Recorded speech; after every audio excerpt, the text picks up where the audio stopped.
What's up, guys? Today we have a project where I'm using this desk that was recycled from being thrown away, and I'm going to turn it into a workbench outdoor table for my outdoor shindigs and other construction related activity.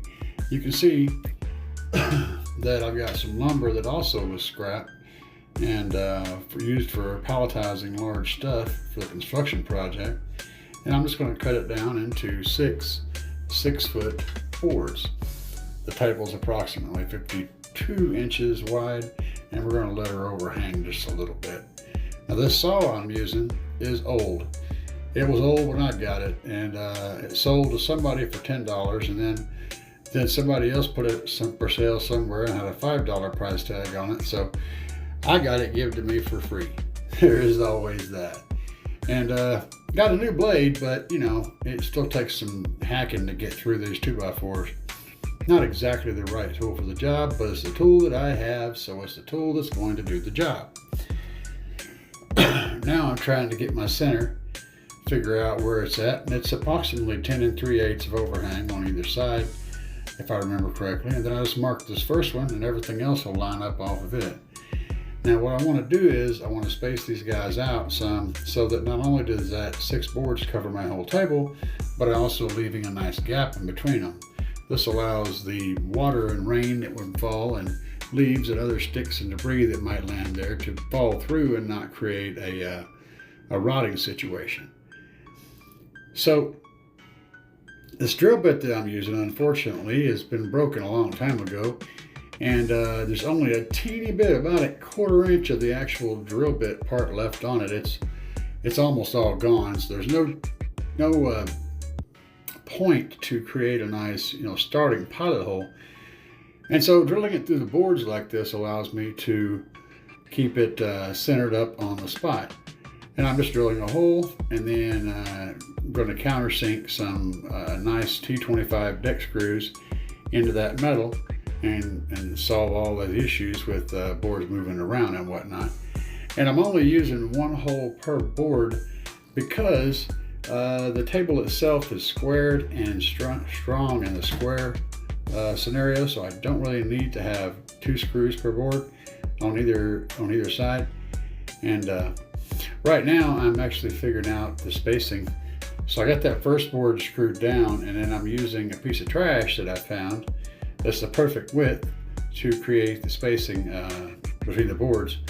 I wanted to end up with the other board being flush with the other side, and this little piece of Band-Aid box or whatever it is worked out perfectly, and it created the perfect spacing for the situation. So then I just proceeded to do 1 board at a time, using the spacer to get the next board into position and lining them up on the ends. And the ends aren't perfect because I kind of forgot to line them up there a little ways through, and so I got a little sloppy, but it's square enough and straight enough for a workbench outdoor, table. And yeah, that little spacer worked out great. Just allowed me to do 1 board at a time. Put the spacer in there, then do the next board. Brilliant.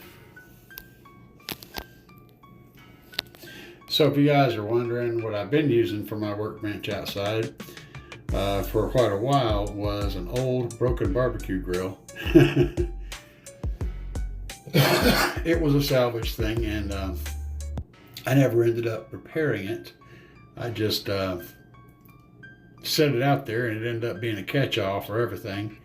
And you can see it there on the right. And it turned into painting surface and everything else. Now here's the table in its final form. You can see it's not bad and nice and strong, and not having 4 legs means I can set it just about anywhere and it will be stable. So even on unstable ground, those legs are going to just find a spot and do their thing, and that's cool. I like it. Very strong with the way it's built and the cable system, and I can always replace the boards as needed if we start getting any rotting or anything like that. So that's cool. So for my workbench, for painting projects, for whatever I need to do, or for any kind of outdoor shindigs that we're going to have where we're all sitting outside, this will work just fine for all those things. Pretty cool, right? It's even the right size for a chair to fit under it. Of course it is. It was a desk. But it works good for standing as well. And this is that drill bit that I use to drill all those holes. See how small the actual bit on the end of that shaft is? It's broke off almost at the very end of the drill bit. It's crazy stuff, man. But I use that to drill those holes and to drill a bunch of other holes in the past. I have a bunch of wood bits, but I don't have any metal bits, so there's that.